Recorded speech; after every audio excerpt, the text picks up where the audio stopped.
Salespeople have always wanted to get as close as possible to the person making the buying decision, as it can be the fastest route to a sale.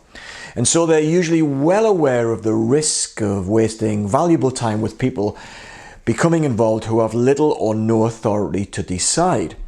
It's one of their frustrations of having to deal with procurement professionals, a role so mainstream now in our organisations that few salespeople can confidently say that professional buyers are not a threat to their established relationships with product or service users. Professional buyers will often aim to project an image of being at the very centre of the decision-making process.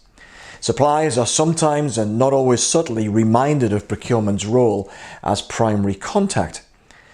And the importance of being seen at the heart of decision-making comes from procurement's status anxiety. It wants to be seen to be in charge, and it's reinforced through its use of the category management process in guiding sourcing decisions.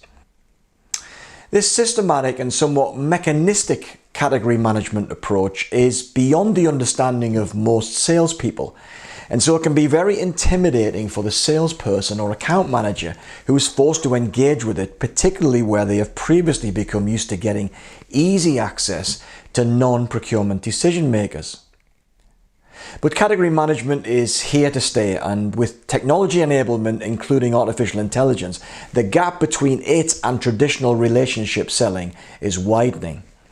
For a long time, the method of trying to influence the right decision makers has been relationship selling, which is fundamentally about consciously identifying key people at the customer and seeking to build a close and dependable relationship with them. Engage with and satisfy the right people, and the sale will be easier to make. Relationship selling requires you to take an interest in individuals and deepen your connection, build trust and then loyalty, so that buying decisions like the choice of supplier from a pool of bidders goes in your favour. There's nothing suspect about this approach to selling. It can work very effectively. Even as someone with a professional buying background, I respond to it in much the same way as other people. Us procurement folks aren't always hostile. I've developed quite a few friendships with people who have previously sold to me.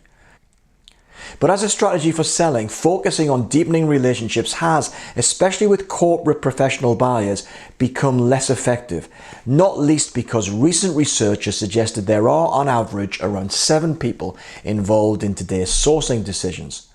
The phrase "people buy from people" is all very well, but realistically it's almost impossible for the average salesperson or account manager to build solid or deep relationships with so many different decision makers.